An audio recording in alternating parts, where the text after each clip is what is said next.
Here with Coach Emmanuel Santos in his third season as the head coach of the Lions men's soccer team. First off, Coach, how are you doing today?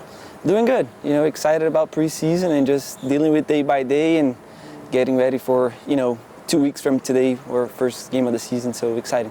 Let's talk about the offseason. So, big recruiting trail, a lot of international signees. When you look at the whole group of new players coming in, what do you expect to see from them as you look ahead to your first scrimmage on Tuesday night? Good.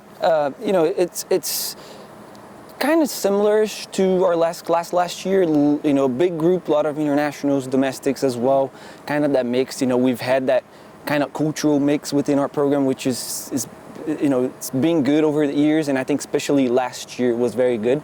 So expectations are similar for this class. We got 19 with the 3 guys that came in the spring, and lots of talent everywhere. And just getting ready for it. I think the most important part is last year we had a big group of seniors, big group of freshmen, and the seniors that graduated last year, they had that the very important job of delivering the message of how do we do things, what are the expectations, what do we need to be doing to be successful, and they've done that extremely well to that freshman group that came in, with the right mentality, with the right mindset, and that's why we had a great year. Now, we have a group of freshmen last year, then our sophomores, they are a year in, a year of experience. You can notice the difference, that was one of the main things we've been talking about is, how this group of sophomore now looked a year ago and their first couple of days of practice and now how they look right now after a year of experiences is a big difference, and we expect them to get it's a big responsibility, big roles, right? But they will be able to now deliver the message to those freshmen that are coming in, and we're going to have a great year again, I'm sure of that. You just got to keep putting the work in. And before we go further into this year, let's talk about last year. A amazing turnaround. Your first season here when the program was still NAIA, I won 3 games and had a night and day turnaround, getting a co-share of the SLAG championship in your first season of competition there, and winning Coach of the Year honors as well. So congratulations to you there as well. So what went into that just massive turnaround? Was it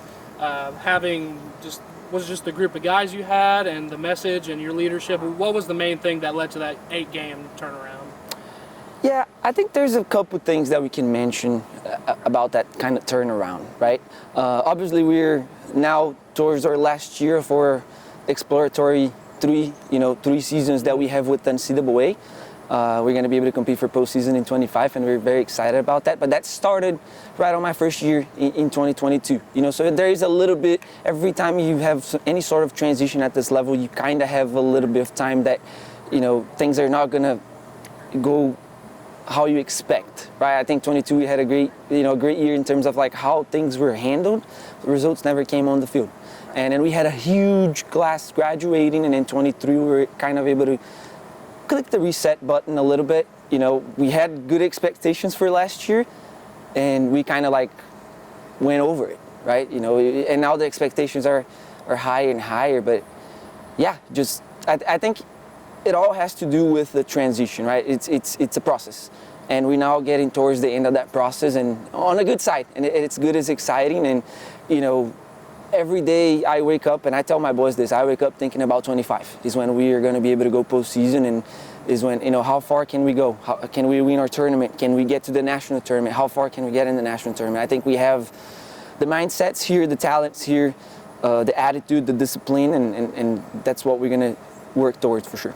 And we talked about the new players. You have 2 new assistant coaches as well, including a former player of yours, and Ronaldo Jacob, and Robert Pope, the other assistant coach as well. What went into those 2 hires, and what do they bring to this team and this program? Yeah, I think I was first, like to mention Leonardo Galdino, our last assistant. He was also one of the most successful players in our program's history. He left us. He's international as well. He played with us, had an opportunity to contribute to the program on the sideline for a year.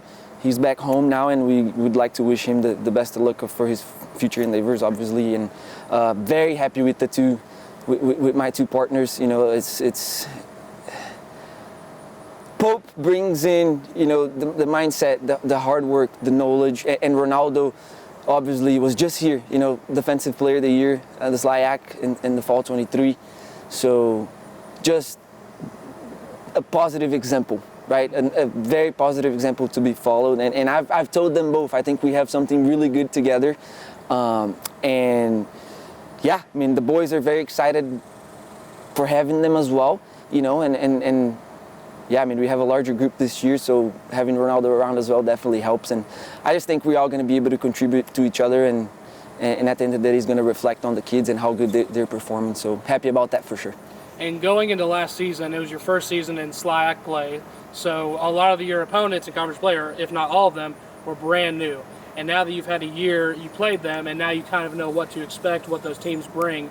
When you look at the grandscape of the SLAC men's soccer competition going into this 2024 season, what hurdles will your team have to go through to get another conference championship? Yeah, I think that it's a very competitive level. We kind of had expectations about what we were going to face last year, and those expectations were kind of met in a way. Obviously you have, it's always hard to say names, but you had Webster, Greenville, Spalding. I mean, we knew those teams were going to be good. Fontbonne, that we share the regular conference title with. Unfortunately, they are not going to be around for over this 24 year, but competitive, right? And I think obviously the first year is good because you get used to culture. Some of those coaches have been there for a long time, so there is a culture in every single thing they do. And obviously on the coaching stand, the technical aspects, how they run things on the field.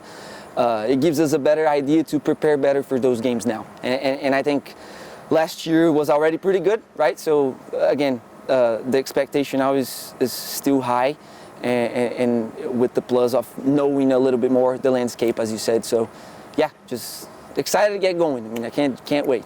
And then a final question for you, Coach. So you were a player here, and now being the head coach going into your third year, how has the program changed since your days as a player?